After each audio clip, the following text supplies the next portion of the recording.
नमस्कार। अक्सर ऐसा होता है, हम सब मेहनत तो करते हैं, जी तोड़ मेहनत, लेकिन कभी कभी पैसों की तंगी पीछा ही नहीं छोड़ती। हाँ, या फिर कोई बनता हुआ काम एकदम से बिगड़ जाता है। बिल्कुल। और ऐसी स्थितियों में ना कई लोग पारंपरिक ज्ञान की ओर देखते हैं, और ऐसा ही एक प्राचीन ज्ञान भंडार है लाल किताब। जी। आज हम इसी लाल किताब के खजाने से कुछ चुने हुए उपायों पर बात करेंगे, खास तौर पर वो उपाय जो धन और समृद्धि से जुड़े हैं। हाँ, कोशिश करेंगे समझने की कि ये जो सरल से दिखने वाले टोटके हैं, ये आखिर काम कैसे करते हैं, इनके पीछे का लॉजिक क्या है लाल किताब के हिसाब से। सही। तो हमारा आज का मकसद यही है कि इन उपायों की क्या कहते हैं तह तक जाएं। हाँ, और देखिए लाल किताब का नजरिया इसमें वाकई बहुत दिलचस्प है। ये सिर्फ भविष्यवाणी नहीं है। हाँ, ये ग्रहों के असर को मतलब कम करने के लिए रोजमर्रा की जिंदगी से जुड़े उपाय बताती है, प्रतीकात्मक उपाय। अच्छा। और माना यह जाता है कि ये हमारी एनर्जी पर, हमारी सोच पर असर डालते हैं। तो चलिए सबसे पहले उस उपाय की बात करते हैं जो बहुत कॉमन है। अक्सर सुनने में आता है कि पर्स में चांदी का सिक्का रखना चाहिए। जी। लाल किताब ऐसा क्यों कहती है और कैसे करना है इसे? तरीका तो देखिए सुनने में बड़ा सरल लगता है। गुरुवार या शुक्रवार की सुबह एक चांदी का गोल सिक्का लेना है। उसे कच्चे दूध या गंगाजल से धोकर एक लाल कपड़े में लपेट लें। फिर ओम श्रीम ह्रीम श्रीम कमले कमलालये प्रसीद प्रसीद श्रीम ह्रीम श्रीम ओम महालक्ष्मी नमः ये मंत्र 11 बार जपें। जी। और फिर उसे पर्स में या तिजोरी में रख दें। पर एक बात ध्यान रखनी है, इसे खर्च नहीं करना है। बिल्कुल नहीं। हाँ, ये जरूरी है। और हाँ, राहु काल में ये उपाय ना करें। दिन का वो समय होता है ना जब कहते हैं नया काम न शुरू करें। हाँ, राहु काल का इसमें विशेष ध्यान रखने को कहा गया है। क्यों है ये चांदी का सिक्का इतना खास? देखिए, चांदी का संबंध ज्योतिष में सीधा चंद्रमा से जोड़ा गया है, और चंद्रमा प्रतीक है मन की शांति का, स्थिरता का। अच्छा, तो लाल किताब के अनुसार ये उपाय सिर्फ पैसे को अट्रैक्ट नहीं करता, बल्कि ये हमारे सबकॉन्शियस माइंड को, मतलब अवचेतन मन को पैसों के प्रति एक ठहराव देता है, एक शांत रवैया अपनाने का संकेत देता है। इससे फिजूल खर्ची भी कम हो सकती है, ऐसा मानते हैं। ये चंद्रमा की जो शीतल ऊर्जा है ना, उसको पॉजिटिव तरीके से स्थापित करने का एक प्रयास है। तो बड़ी दिलचस्प बात है कि कैसे एक भौतिक चीज, एक सिक्का, मानसिक स्थिरता से जुड़ रहा है। जी। अच्छा, पैसा कमाने के साथ साथ उसे बचाना भी तो जरूरी है। बिल्कुल। तो इसमें लाल किताब कैसे मदद करती है? मैंने कुछ सुना है टपकते हुए नलों के बारे में। जी हाँ, ये भी एक बहुत महत्वपूर्ण बात है लाल किताब में। वो मानते हैं कि घर में अगर नल टपक रहा है, पानी बेकार बह रहा है, तो वो धीरे धीरे धन की हानि का संकेत है। पैसा रुकता नहीं है। अच्छा। इसीलिए सलाह दी जाती है कि शनिवार को खास तौर पर घर के सारे नल चेक करें। अगर कोई भी नल टपक रहा हो तो उसे फौरन ठीक करवाएं, और जब ठीक करवा रहे हो तो मन में ओम नमो भगवते वासुदेवाय का जाप कर सकते हैं।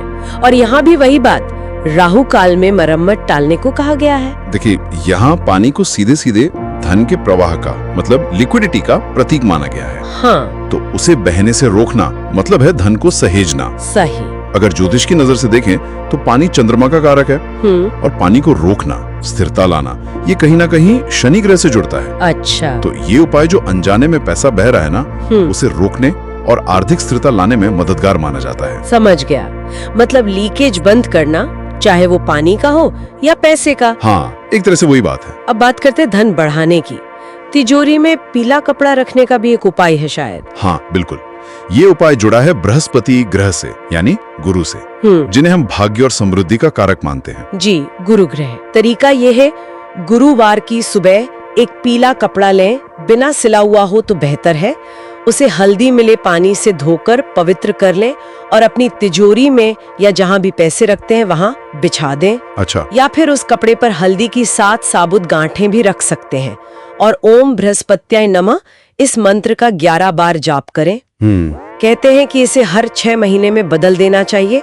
पुराना कपड़ा जल में प्रवाह कर दें। पीला रंग और हल्दी, ये दोनों ही चीजें गुरु ग्रह से बहुत गहराई से जुड़ी हैं। हाँ। गुरु जो हैं वो ज्ञान, सौभाग्य, शुभता के देवता माने जाते हैं। तो लाल किताब के अनुसार तिजोरी में इन्हें रखने का एक प्रतीकात्मक मतलब है क्या? कि आप गुरु की सकारात्मक ऊर्जा और उनके आशीर्वाद को सीधे अपने धन स्थान पर आमंत्रित कर रहे हैं, ताकि उसमें बढ़ोतरी हो, वृद्धि हो। वाह। अच्छा, एक और बहुत शक्तिशाली उपाय जिसका जिक्र अक्सर होता है वो है शंख और लक्ष्मी मंत्र का प्रयोग। वो कैसे करते हैं? जी, ये भी बहुत प्रभावी माना जाता है। इसके लिए शुक्रवार की शाम को करना होता है। अपने पूजा स्थान पर बैठें, एक दक्षिणावर्ती शंख लें, उसे गंगाजल या शुद्ध जल से पवित्र कर लें। फिर पूर्व या उत्तर दिशा की ओर मुंह करके बैठें और ओम श्रीम ह्रीम श्रीम कमले कमलाले प्रसीद प्रसीद श्रीम ह्रीम श्रीम ओम महालक्ष्म्यै नमः इस मंत्र का 108 बार जाप करें। 108 बार? हाँ, पूरी माला। जाप के बाद शंख में फूंक मारकर उसे पूजा स्थल पर या तिजोरी में रख दें। कहते हैं इसे नियमित रूप से करना चाहिए, खासकर 43 दिनों तक लगातार करें तो विशेष फल मिलता है। जी। बस शुद्धता का और सकारात्मक सोच का ध्यान रखना बहुत जरूरी है इसमें। शंख का महत्व तो देखिए बहुत गहरा है अपने शास्त्रों में। वो तो है। पौराणिक कथाओं में आता है कि शंख समुद्र मंथन से निकला था, देवी लक्ष्मी के साथ ही। अरे हाँ, इसीलिए उसे उनका भाई भी मानते हैं, उनका प्रतीक मानते हैं और धन समृद्धि से जोड़ते हैं। सही कहा। तो मंत्र जाप की जो ध्वनि तरंगे हैं और साथ में शंख का प्रतीक, ये दोनों मिलकर एक बहुत शक्तिशाली सकारात्मक ऊर्जा क्षेत्र बनाते हैं। ऐसा माना जाता है कि ये धन और सौभाग्य को आकर्षित करता है। तो ये थे लाल किताब से जुड़े कुछ चुने हुए उपाय। हमने देखा कि हर उपाय के पीछे एक प्रतीकात्मक और कहीं न कहीं ज्योतिषीय तर्क जुड़ा हुआ है। जी बिल्कुल, जो ग्रहों की ऊर्जा को संतुलित करने और सकारात्मकता बढ़ाने पर ही केंद्रित है। तो मतलब मूल बात यही निकल कर आती है कि मेहनत प्रयास वो तो सबसे जरूरी है ही। हाँ, उसका कोई विकल्प नहीं है। कोई विकल्प नहीं, लेकिन साथ ही श्रद्धा से, सही विधि से और एक पॉजिटिव सोच के साथ अगर ये प्रतीकात्मक उपाय किए जाएं, तो लाल किताब मानती है कि ये मुश्किलों को कम करने में और समृद्धि के रास्ते खोलने में मददगार हो सकते हैं। हाँ, सहायक हो सकते हैं। उम्मीद है कि आज की ये चर्चा, ये जानकारी सबके लिए उपयोगी रही होगी। अगर आपको ये बातें अच्छी लगी, काम की लगी, तो इसे लाइक जरूर कीजिएगा और हमारे चैनल को सब्सक्राइब भी कर लें, ताकि ऐसी और भी ज्ञानवर्धक चर्चाएं आप तक पहुंचती रहें। और हाँ,